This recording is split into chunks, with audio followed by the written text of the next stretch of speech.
안녕하세요. 예, 오늘은 그 보세사 기출문제 풀이 시간입니다. 그래서 2016년 기출 보세사 기출문제하고요. 그다음에 2017년 보세사 기출문제를 풀이를 할 건데요. 자, 오늘은 2016년 보세사 기출문제부터 보시죠.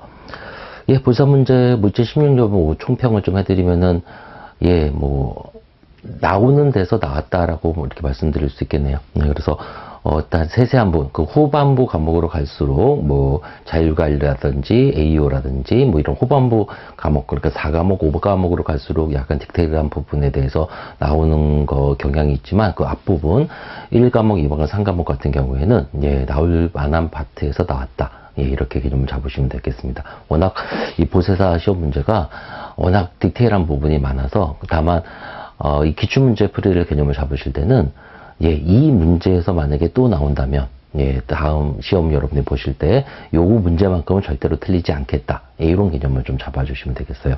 말 그대로 보세사 시험 문제가 좀 문제은행식의 개념이 있거든요. 그러니까 나왔던 문제가 약간 변형돼서 또 나오고 또 거의 그대로 나오는 경향도 있습니다. 그래서 솔직히 보세사 문제의 범위가 그 고시 규정까지 다 보신다면 엄청나게 넓은 범위예요. 그래서 솔직히 그거를 저조차도 다 볼 수는 없어요. 근데 공부하시는 분이라면 더욱더 그러시겠죠? 그러면은 이제 좀 전략적인 공부 방법을 선택하셔야 되는데 그 전략적인 공부 방법의 가장 큰 시작이 바로 뭐냐면은 기출문제만큼은 완벽히 알자. 이런 개념입니다. 그래서 요거에 관련된 풀이를 하시고 내가 이 문제가 다시 나면 절대로 틀리지 말아야지. 이런 각오로 요거를 개념을 잡아주시면 되겠어요.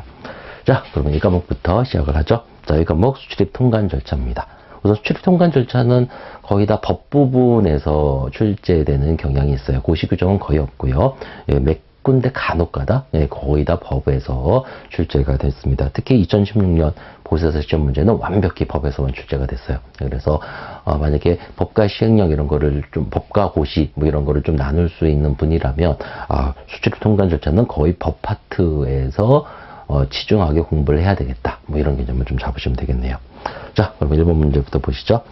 관세법 적용의 원칙에 대한 다음 설명 중 가로 안에 들어갈 용어를 맞게 나열한 것은 그래서 이거는 관세법 총칙 파트에 있는 관세법 적용의 원칙에 관련된 내용이죠. 그래서 세 가지 내용이 있는데요. 첫 번째는 1번 이 법을 해석하고 적용할 때에는 바로 이 파트 첫 번째 1번 문제의 첫 번째 보기의 그 내용은 바로 재산권 부당침해 금지의 원칙이라고 불리는 파트입니다. 그래서 또 두 번째 개념은 이 법의 해석이나 관행이 일반적으로 납세자에게 받아들여진 후에는 새로운 해석의 관행에 따라 모하여 과세하지 아니한다. 이 법 두 번째 파트는 바로 소득과세 금지의 원칙이란 파트죠. 그리고 세 번째는 신의성실이란 파트고요. 그래서 관세법 법 적용의 원칙이 네 가지 개념이 있죠. 네 가지. 그래서 첫 번째는 좀 전에 설명드린 대로 재산권 부당침해 금지의 원칙 이런 게 하나 있고요. 그다음에 두 번째는 소급과세 금지의 원칙. 그다음에 세 번째는 신의성실 원칙. 그다음에 네 번째는 재량의 한계 원칙. 이렇게 네 가지 원칙이 있습니다. 그 중에서 요 세 파트, 요게 1번 문제로 나왔네요. 근데, 재산권 부당침해 금지 원칙은 어떤 것을 기준으로, 어떤 것을 비추어, 이런 개념이 있는데, 바로 그 어떤 것을 비추어라는 개념이 바로 과세의 형평, 그리고 조항의 한목적성. 이렇게 두 가지를 기준으로 말 그대로 재산권 침해를 하지 말자. 이런 개념을 잡죠. 그 다음에 두 번째 이거는 말 그대로 소급과세 금지, 소급하여 과세하지 아니한다. 그래서 그 소급이란 개념. 그다음에 마지막으로는 납세 의무를 이행할 때는 신의에 따라 성실하게. 그래서 특히 이 신의 성실 원칙은 뭐가 특징이다? 서로 상호주의.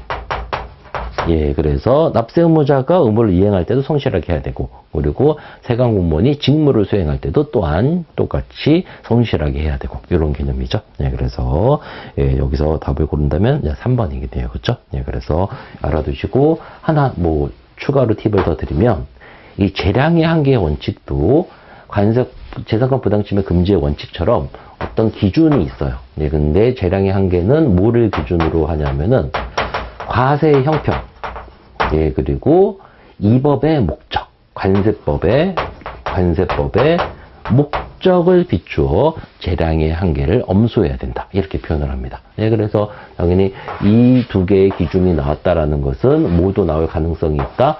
재량의 한계 규정도 나올 가능성이 있다라는 거예요. 네, 그래서 요거 같이 개념을 잡아주시고요. 예, 다음 보시면은 관세법상 용어의 정의에 대한 설명으로 틀린 것은 예, 관세법 이것도 총칙 파트에 있는 내용이죠. 그래서 기본 용어의 정리의 내용입니다. 우선 가본 보시면은 성기용품과 차량용품은 운송수단에서 용도에 따라 소비 사용하는 경우에는 수입으로 보지 아니하는 소비 사용에 해당된다. 그래서 요거는 뭐냐면 관세법 239조에 있는 수입으로 보지 아니하는 소비 사용의 내용이죠. 그래서 수입으로 보지 아니하는 소비 사용의 개념은 뭘까요, 여러분? 예, 뭐였죠? 바로 관세법상 소비 사용은 수입물품의 소비 사용은 원칙적으로는 과세 대상인데 특정한 물품의 특정한 장소에서의 소비 사용은 관세 행정의 낭비이기 때문에 그런 거를 예, 수입으로 인정하지 않는 그런 개념이었죠. 그래서 당연히 뭐 세금 거두려면 과세하면 과세할 수 있는데 뭐 특정한 물품이 특정한 용도 어떤 장소에서 사용하는 것까지 과세하려면 관세 행정 낭비가 너무 심하다라는 거죠. 뭐 얻는 관세 수익에 비해서. 예, 그래서 그런 것들은 어떻게 하겠다? 아예 수입으로 보지 아니하겠다. 예, 그런 개념이 수입으로 보지 아니하는 소비 사용의 기본 개념이죠. 예, 그래서 그런 대상 물건들이 뭐가 있냐면은 요렇게 있죠.